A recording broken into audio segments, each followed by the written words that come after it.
வணக்கம் நண்பர்களே. மினி கதைகள் சேனலுக்கு உங்களை வரவேற்கிறேன். ஒரு வயதான பாட்டி பள்ளி வாசலுக்கு வெளியே ஒரு சின்ன டீ கடை நடத்துகிறாங்க.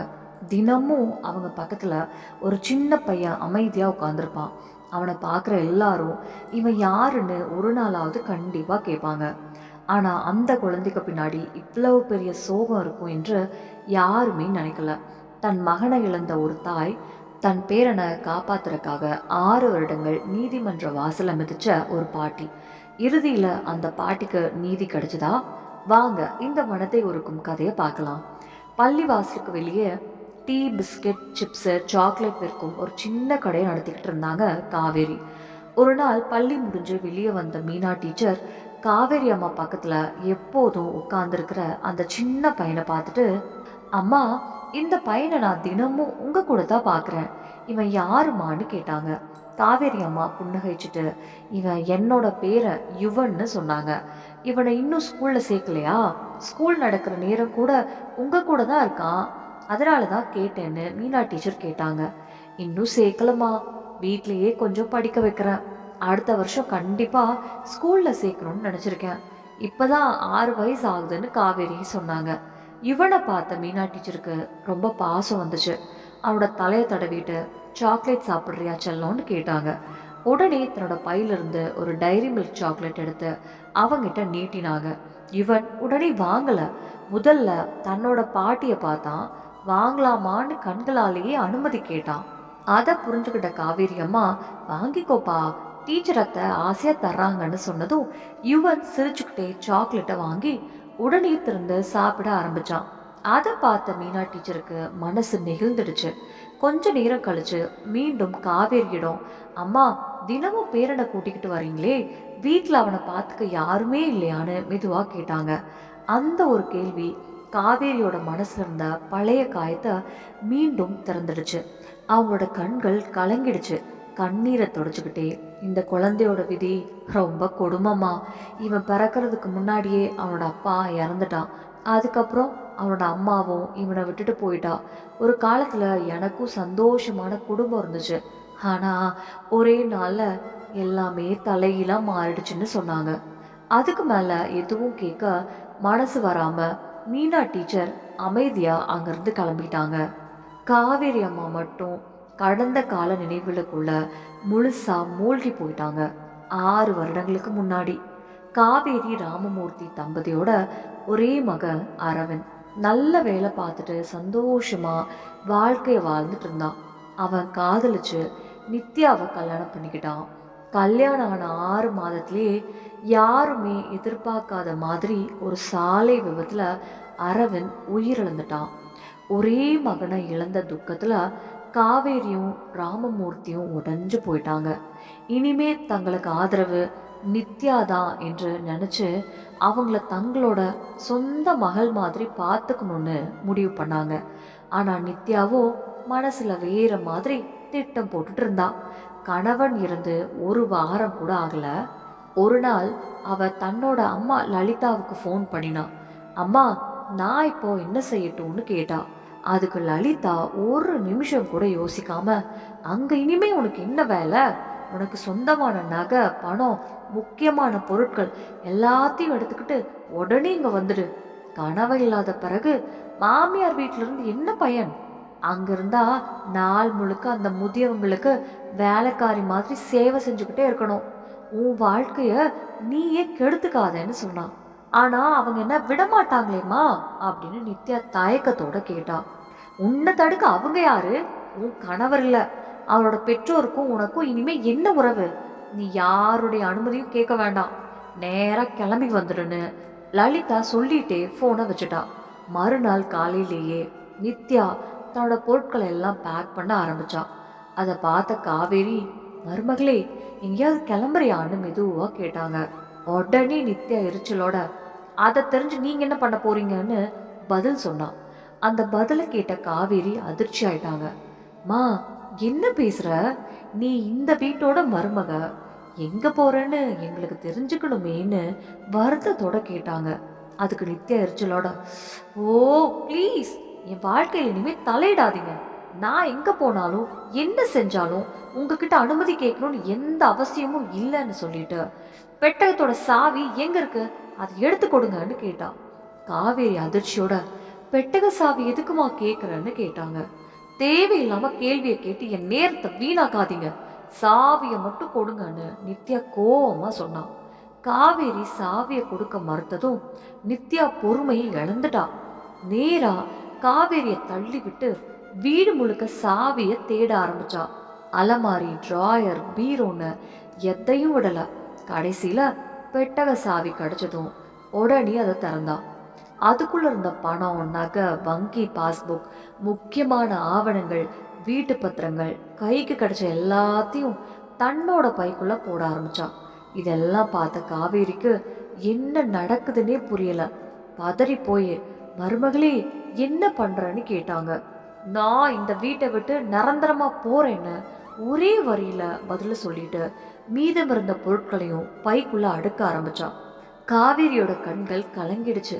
மா, எங்க மக நம்மளை விட்டுட்டு போயிட்டான், இனிமே நீ மட்டும்தான் எங்களுக்கு ஆதரவு, நீயும் எங்களை விட்டுட்டு போயிட்டா நாங்க 2 பேரும் எப்படி வாழ்வோம்னு கெஞ்சினாங்க.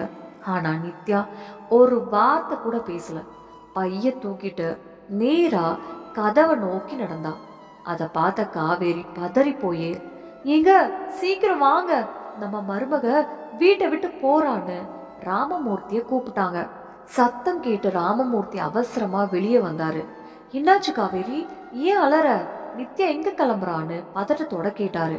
காவேரி அழுதுகிட்டே, எவ்வளவோ சொல்லி பார்த்தேன், கேட்கவே மாட்டேங்கிறா, நம்மளை விட்டுட்டு நிரந்தரமா போறேன்னு சொல்றா, நீங்களாவது பேசி பாருங்கன்னு சொன்னாங்க.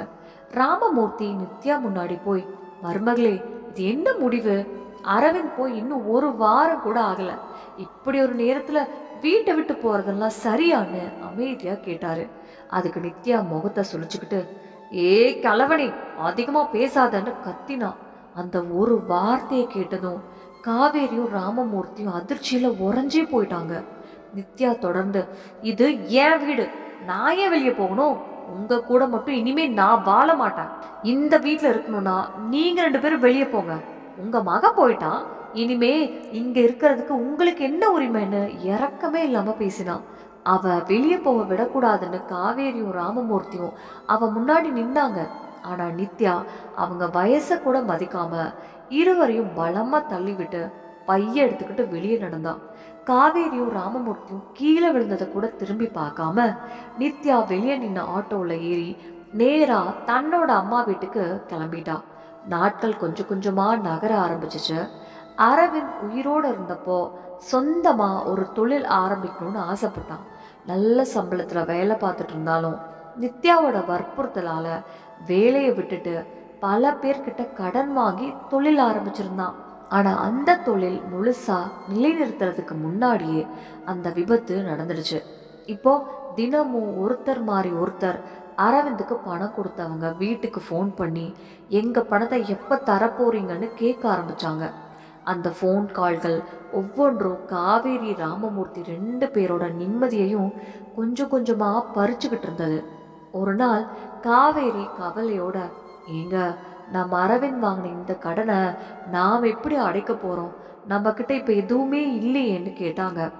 ராமமூர்த்தி ஒரு பெரும் மூச்சு விட்டுட்டு, என்ன இருக்குது நம்ம கிட்ட, நகை, பணம், முக்கியமான ஆவணம்னு எல்லாத்தையும் நித்யா எடுத்துட்டு போயிட்டா, சட்டப்படி அவளுக்கு தான் அரவிந்தோட சொத்துல உரிமை இருக்குன்னு சொல்லிட்டு இந்த வீட்டை விட்டு கூட நம்மளை வெளியே போக சொன்னா, அப்படி இருக்கும்போது அரவிந்தோட சொத்தெல்லாம் அவளுக்குன்னா அவன் வாங்கின கடனையும் அவதானே அடைக்கணும்னு வருத்தத்தோட சொன்னாரு. அதை கேட்ட காவேரியோட கண்கள்ல மீண்டும் கண்ணீர் வந்துடுச்சு. இன்னைக்கு நம்ம மகன் உயிரோட இருந்திருந்தா நாம இப்படி யார்கிட்டையும் தலை குனிஞ்சு நிக்க வேண்டிய நிலை வந்திருக்காது. நம்ம மகன் போன உடனே நித்யாவோட உண்மையான முகம் வெளியே வந்துடுச்சு. நம்மள ஒரு நாள் கூட மனுஷங்களா நினைக்கலன்னு அழுதாங்க. ராமமூர்த்தி அவங்களோட கண்ணீரை தொடச்சுக்கிட்டு, அழாத காவேரி, நடந்ததை மாற்ற முடியாது, அரவிந்த் நம்மளை விட்டு போனது விதி, ஆனா அதுக்காக நம்ம உடைஞ்சு போகக்கூடாது, இந்த வீடு நம்ம மக உழைப்புல கட்டின வீடு, எதுவானாலும் அதை இப்போ விட்டு கொடுக்க மாட்டோம், முதல்ல அவன் வாங்கின கடனை எப்படி அடைக்கிறதுன்னு யோசிப்போன்னு தைரியம் சொன்னாரு. அப்பதான் காவேரிக்கு ஒரு விஷயம் ஞாபகம் வந்துச்சு. ஏங்க, அரவிந்தோட இன்சூரன்ஸ் பணம் வரணுமே, அது வந்தா பெரும்பாலான கடனை அடைச்சிடலாம். நாளைக்கு நம்ம நித்யாவை போய் பார்க்கலான்னு சொன்னாங்க.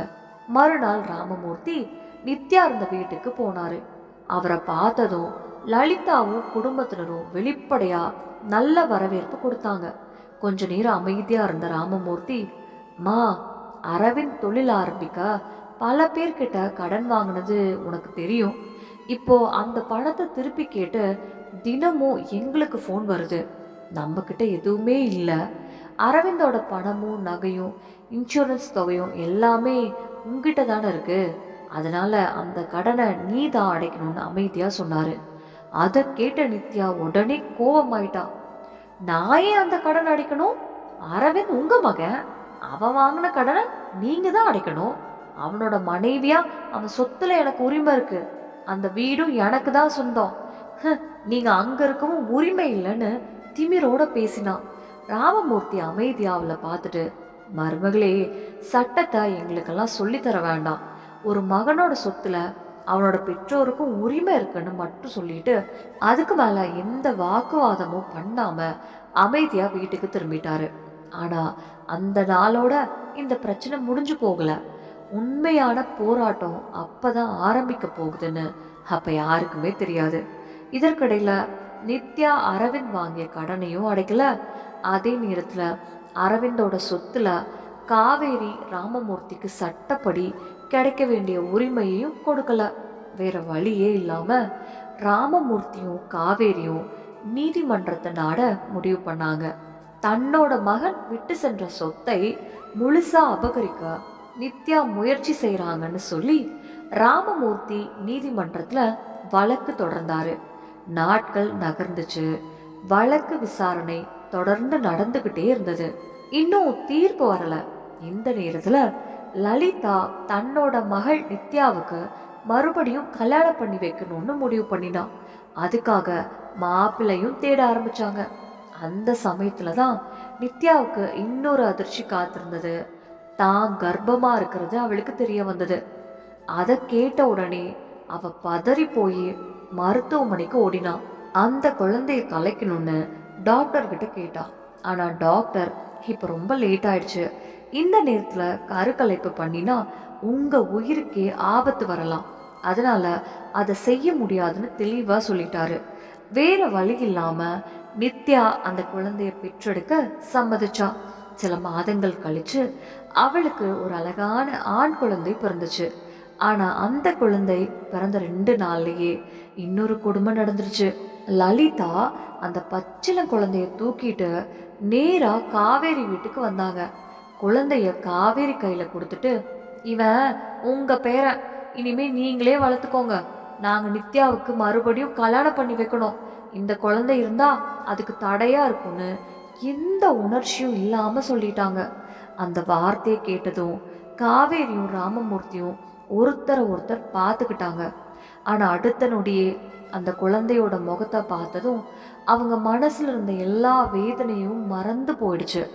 ராமமூர்த்தி குழந்தைய கையில வாங்கிக்கிட்டு, இவன் எங்க அரவிந்தோட ரத்தம், நம்ம பேரன், அவன் எங்க வீட்டுல எங்க கையால தான் வளரணும், இங்க வந்தது சரியான இடத்துக்கு தான்னு கண்ணு கலங்கினாரு. ஆனா காவேரியோட மனசுல ஒரு கேள்வி மட்டும் ஓடிக்கிட்டே இருந்தது. குழந்தைக்கு அம்மா வேணாமா? நித்யா ஏன் வரலன்னு கவலையா கேட்டாங்க. அடுத்த நாளே காவேரி நித்யாவை பார்க்க அவங்க வீட்டுக்கு போனாங்க. நித்யாவை பார்த்ததும், மா, உன் மகன் இப்போ உன் கணவர் வீட்டுல இருக்கான், நீ எப்போ வீட்டுக்கு வரப்போறன்னு அன்போட கேட்டாங்க. ஆனா நித்யா கொஞ்சம் கூட யோசிக்காம, எனக்கு இனிமே உங்களோட எந்த உறவும் வேணாம், நான் மறுபடியும் கல்யாணம் பண்ணிக்கிட்டு ஏன் வாழ்க்கையை வாழணும், அந்த குழந்தைய என்னால வளர்க்க முடியாது, நீங்களே அவனை வளர்த்துக்கோங்கன்னு கடுமையான குரல்ல சொன்னான். காவேரி கண்ணை கலங்கிட்டு, அவன் உன் மகன், எங்க அரவிந்தோட ரத்தம், உனக்கு அவன் மேல கொஞ்சம் கூட பாசம் இல்லையான்னு கேட்டாங்க. நித்யா அமைதியா நின்றுக்கிட்டே இருந்தா.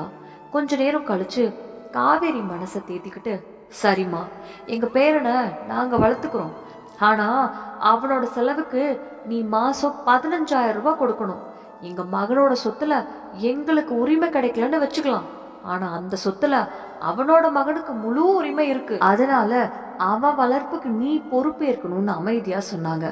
அதை கேட்ட நித்யா மீண்டும் கோவமாயிட்டா. 1 ரூபா கூட நான் கொடுக்க மாட்டேன்.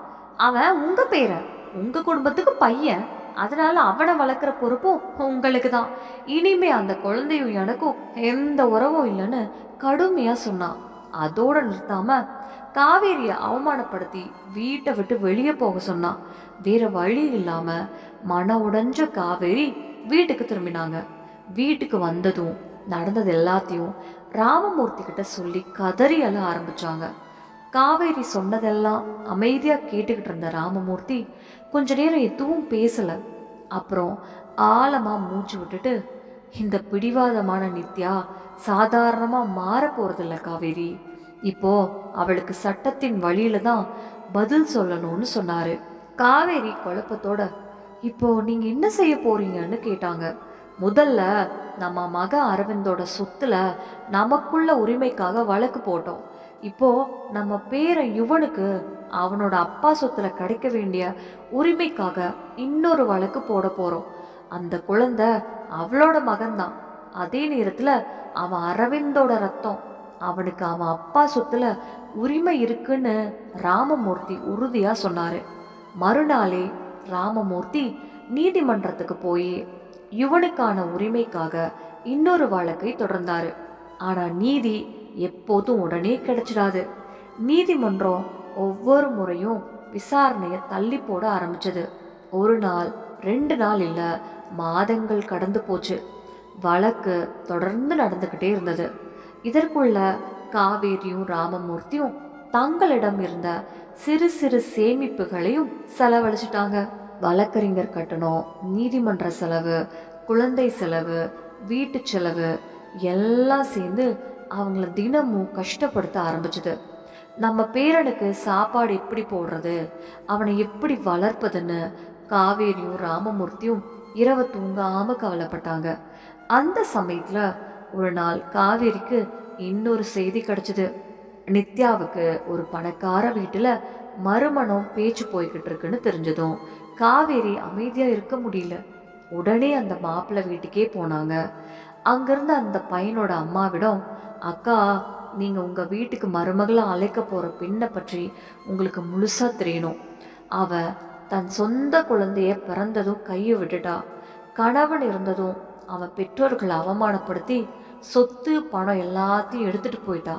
எங்களுக்கு நடந்தது போல உங்களுக்கும் நடக்கக்கூடாதுன்னு தான் சொல்ல வந்திருக்கேன். சொந்த குழந்தையே சுயநலத்துக்காக விட்டுட்டு போகும் பெண்ணு நாளைக்கு தன் நலனுக்காக யாரையும் விட்டு கொடுக்க மாட்டான்னு நடந்ததெல்லாம் சொல்லிட்டாங்க. காவேரி சொன்னதை கேட்ட அந்த பையனோட பெற்றோர் அதிர்ச்சி ஆயிட்டாங்க. உடனே அந்த கல்யாண பேச்சு நிறுத்திட்டாங்க. நாட்கள் மீண்டும் நகர்ந்துச்சு. இந்த எல்லா கவலையாலும் ஓட்டமும் அழுத்தத்தாலும் ராமமூர்த்தியோட உடம்பு மெதுவா பலவீனமா மாற ஆரம்பிச்சது. அடிக்கடி உடம்பு சரியில்லாம படுத்து கொண்டார். வீட்டை நடத்தவும் பேரனை வளர்க்கவும் காவேரி பள்ளிவாசலுக்கு வெளியே ஒரு சின்ன டீ பிஸ்கட் கடை ஆரம்பிச்சாங்க. காலையிலிருந்து மாலை வரை அவங்க அந்த கடையில் நின்று வேலை பார்த்தாங்க. ஆனால் அந்த வருமானம் 3 பேருக்கும் போதுமா? வீட்டு செலவு, மருந்து செலவு, இவனோட செலவு, வழக்கு செலவு எதுக்கும் அது போதலை. அப்படி கஷ்டப்பட்டு நாட்களை கடத்தி கொண்டிருந்த சமயத்தில் ஒரு நாள் ராமமூர்த்தி திடீர்னு உயிரிழந்துட்டாரு. அந்த நிமிஷம் காவேரிக்கு உலகமே இருண்ட மாதிரி இருந்தது. ஒரே மகன் ஏற்கனவே போயிட்டான். இப்போ வாழ்நாள் முழுக்க துணையா இருந்த கணவரும் போயிட்டாரு. கையில சின்ன பேரை, முன்னாடி நீளமா நிற்கும் நீதிமன்ற வழக்கு, வீட்டை தவிர வேற எதுவும் இல்லாத வாழ்க்கை. காவேரி தனியா இருந்திருந்தா ஏதாவது ஒரு முதியோர் இல்லத்துக்கு போயிருக்கலாம். ஆனா இவன் இருந்தான். அவனை யார்கிட்ட விட்டுட்டு போவாங்க? அவனோட எதிர்காலத்துக்காக அவங்க இன்னும் உயிரோட போராட வேண்டியிருந்தது. நீதிமன்றத்துக்கு போகணும், கடையை பார்த்துக்கணும், பேரனை வளர்க்கணும். இந்த 3ஐயும் ஒரே வயதான உடம்பு சுமக்க ஆரம்பிச்சுது. 6 வருடங்கள் இப்படியே கடந்து போச்சு. இவனுக்கு இப்போ 6 வயசு. ஆனால் பணம் இல்லாததால காவேரியால் அவனை இன்னும் நல்ல பள்ளியில் சேர்க்க முடியல. அவன் தினமும் பாட்டியோட கடைக்கே வந்து உட்காந்துருப்பான். அவன் விளையாட வேண்டிய வயசுல வாழ்க்கையோட கஷ்டத்தை அமைதியா பார்த்துக்கிட்டு இருந்தான். காவேரியோட நாட்கள் வலியோடும் கவலையோடும் போய் கொண்டிருந்தது. ஆனா இறுதியாக அவ 6 வருடங்களா காத்திருந்த அந்த நாள் வந்துச்சு. அன்று வழக்கின் இறுதி விசாரணை. காவேரி நடுங்கும் கால்களோட நீதிமன்றத்துக்குள்ள நுழைந்தாங்க. நீதிபதி முன்னாடி நின்றதும் அவங்களோட கண்கள் கலங்கினாலும் குரலில் ஒரு தைரியம் இருந்தது. மாண்புமிகு நீதிபதி அவர்களே, ஒரு பெற்றோருக்கு தங்கள் மகனின் சொத்தில் எந்த உரிமையும் இல்லையா?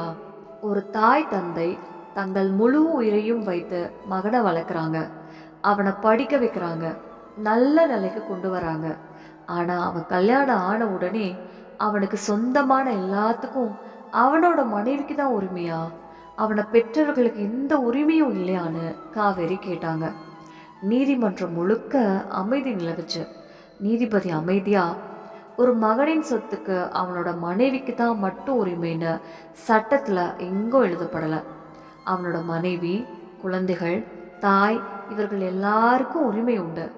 ஆனால் அந்த மனிதன் தான் உயிரோடு இருக்கும்போதே சொத்துக்களை ஒருவரின் பெயருக்கு சட்டப்படி மாற்றி வைத்திருந்தால் அந்த சொத்தின் நிலை வேற மாதிரி இருக்கும்னு விளக்கினாரு.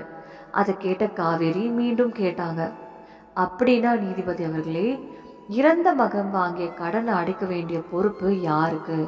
நீதிபதி, ஒரு மனிதன் இறந்த பிறகு அவன் விட்டு சென்ற சொத்திலிருந்து அவன் வாங்கிய கடன்கள் முதலில் அடைக்கப்பட வேண்டும். அந்த பொறுப்பு அவனுடைய சட்ட வாரிசுகளுக்கும் வருகிறது.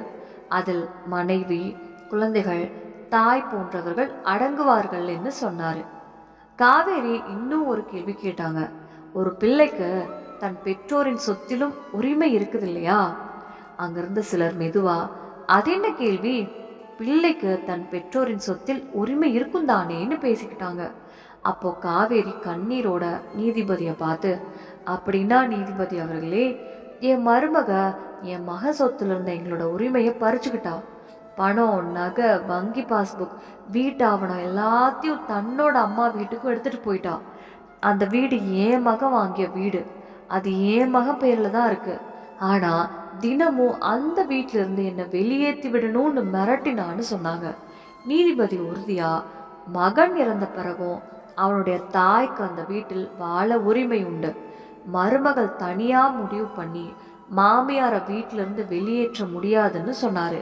அந்த வார்த்தையை கேட்ட காவேரியோட கண்கள்ல கண்ணீர் வழிந்தது. அவங்க சேலை முந்தானியால கண்ணீரை தொடச்சுக்கிட்டு, நீதிபதி அவர்களே, என் மகனின் வங்கி பணத்திலிருந்தும் இன்சூரன்ஸ் தொகையிலிருந்தும் என் மருமக அவளுடைய சொந்த மகனான இவனுக்கு 1 ரூபாய் கூட கொடுக்கல. நான் ஒரு சின்ன டீ கடை வச்சு எப்படியோ என் பேரனை வளர்த்துக்கிட்டு இருக்கேன். 6 வருடங்களா நீதிக்காக போராடுறேன். இப்போ என் வயதான உடம்புக்கு இதை விட அதிகமா போராட சக்தி இல்லை. என் கணவரும் உயிரோட இல்லை. தயவு செஞ்சு இன்னைக்கே தீர்ப்பை சொல்லி எனக்கும் என் பேரனுக்கும் எங்களோட உரிமையை கொடுங்கன்னு கெஞ்சினாங்க. காவேரியோட வார்த்தைகள் நீதிமன்றத்தில் இருந்த எல்லாரோட மனசையும் நெகிழ வைச்சது. நீதிபதி வழக்கின் ஆவணங்களையும் சாட்சிகளையும் நித்யா செய்த செயல்களையும் கவனமா பார்த்தாரு. சில நிமிஷங்கள் நீதிமன்றம் முழுக்க அமைதியா இருந்தது. பிறகு நீதிபதி தன்னோட தீர்ப்பு சொல்ல ஆரம்பிச்சாரு. நீதிபதி அமைதியான குரல்ல, அரவிந்த் விட்டு சென்ற சொத்து 3 பங்குகளா பிரிக்கப்படும். ஒரு பங்கு அவருடைய மனைவி நித்யாவுக்கு, இன்னொரு பங்கு அவருடைய மகன் யுவனுக்கு, 3வது பங்கு அவருடைய தாய் காவேரிக்கு சேரும்.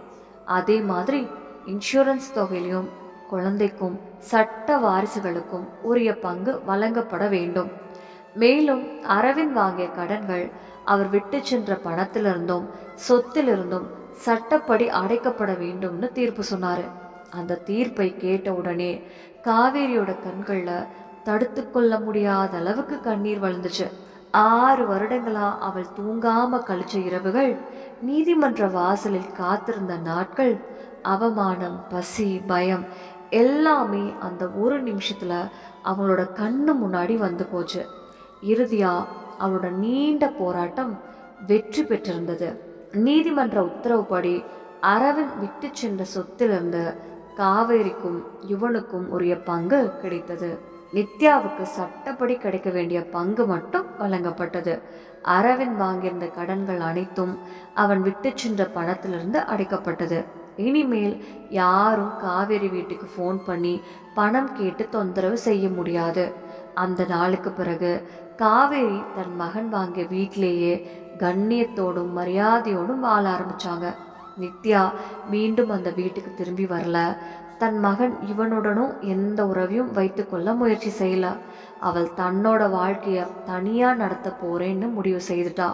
ஆனா காவேரிக்கு இனிமே அவளை பற்றி கோவமோ குறை சொல்ற மனசோ இல்லை. ஏன்னா அவளுக்கு இப்போ தெரியும், சில மனிதர்கள் நம்ம வாழ்க்கையில தண்டனைக்காக வரமாட்டாங்க, நமக்கு நம்ம பலத்தை காட்டி கொடுக்கத்தான் வருவாங்க. நித்யா செய்த துரோகத்தால காவேரி உடைந்து போகவில்லை. அதற்கு பதிலா இன்னும் பலமானவளா மாறிட்டாங்க. இப்போ காவேரியோட வாழ்க்கையில ஒரே ஒரு இலக்கு தான் இருந்தது. யுவனை நல்லா படிக்க வைக்கணும், அவனை நல்ல மனிதனாக்கணும். ஒரு நாள் அவன் சட்டம் படிச்சு அவன் பாட்டி மாதிரி வீடு வீடாக அலைய வைக்கப்பட்ட முதிய பெற்றோருக்காக குரல் கொடுக்கணும். மகன் இறந்த பிறகு சொத்துக்காக அவமானப்படுத்தப்படும் தாய் தந்தைகளுக்காக போராடணும். காவேரி ஒவ்வொரு நாளும் இவரிடம் சொல்லுவாங்க, பா, நீ பெரியவனான பிறகு பணக்காராகணும்னு மட்டும் நான் ஆசைப்படலை, நீ நல்ல மனசுள்ள மனிதனாகணும், அநியாயத்தால் அழுகிறவங்களுக்கு துணையாக நிற்கணும். உன்னை மாதிரி யாரோ ஒருத்தன் நீதிமன்ற வாசல்ல உதவி கேட்டு நிற்கும் போது அவனுக்கு நீ நீதியா இருக்கணும். யுவன் அந்த வார்த்தைகளை கேட்டுக்கிட்டு தன்னோட பாட்டியை அமைதியா பார்த்து கொண்டு இருப்பான். அவனுக்கு அப்போ எல்லாம் முழுசா புரியல. ஆனா பாட்டியின் கண்ணீருக்கு பின்னாடி ஒரு பெரிய வரலாறு இருக்குன்னு அவன் மனசு உணர ஆரம்பிச்சது. நண்பர்களே, இந்த கதை நமக்கு ஒரு பெரிய உண்மையை சொல்லுது. பெற்றோர்கள் தங்கள் பிள்ளைகளுக்காக வாழ்நாள் முழுக்க உழைக்கிறாங்க, அவங்கள வளர்க்குறாங்க, நல்ல நிலைக்கு கொண்டு வராங்க. ஆனால் ஒரு நாள் பிள்ளை இல்லாத நிலை வந்தாலும் அந்த பெற்றோர்களின் உரிமையும் மரியாதையும் யாராலும் பறிக்க முடியாது. ஒரு மருமகள் வீட்டுக்குள்ளே வரும்போது அது சொத்துக்காக மட்டும் இல்லை, உறவுக்காகவும் மனித தத்துவத்துக்காகவும் வரணும். அதே மாதிரி ஒரு குழந்தை பிறந்த பிறகு அதை சும்மா ஒரு பொறுப்பாக பார்க்கக்கூடாது. அது ஒரு உயிர், அது ஒரு குடும்பத்தின் நம்பிக்கை, அது நாளைய உலகத்தின் முகம். காவேரி தன்னோட மகனையும் கணவரையும் இழந்தாலும் தன்னோட நம்பிக்கையை இழக்கல. அவ தனியா இருந்தாலும் போராடினாங்க. வயசான உடம்போட நீதிமன்ற வாசலை மிதிச்சாங்க. கடைசியில் அவங்களுக்கு கிடைச்சது வெறும் சொத்தில்ல, அவங்களோட மரியாதை. இந்த கதையில உங்களை அதிகமா நெகிழ வைத்த தருணம் எது? காவேரி பாட்டியோட போராட்டமா, இவனோட அமைதியா, இல்ல நீதிமன்ற தீர்ப்பா? உங்க கருத்தை கமெண்ட்ல சொல்லுங்க. இந்த கதை உங்க மனசை தொட்டு இருந்தா ஒரு லைக் பண்ணுங்க. இன்னொருத்தருக்கும் இந்த உண்மை தெரியணும்னு தோணுச்சுன்னா இந்த வீடியோவை ஷேர் பண்ணுங்க. நம்ம மினி கதைகள் சேனலுக்கு புதியவங்களா இருந்தா சப்ஸ்கிரைப் பண்ணிக்கோங்க. இப்படியான மனதை நெகிழ வைக்கும் கதைகள், வாழ்க்கைக்கு பாடம் சொல்லும் சம்பவங்கள், உறவுகளின் உண்மை முகம் காட்டும் கதைகள் தொடர்ந்து பார்க்க பெல் ஐக்கானையும் பிரஸ் பண்ணிக்கோங்க. மீண்டும் இன்னொரு மனதை தொடும் கதைகளோட உங்களை சந்திக்கிறேன். அது வரைக்கும் உங்கள் வீட்டில் இருக்கும் பெரியவங்களை மதிங்க. அவங்க இருக்கும்போதே அவங்களோட மதிப்பை புரிஞ்சுக்கோங்க. நன்றி, வணக்கம். நம்ம சேனல்ல பிடிச்சிருச்சுன்னா லைக் பண்ணுங்க, ஷேர் பண்ணுங்க, சப்ஸ்கிரைப் பண்ணுங்க. நன்றி.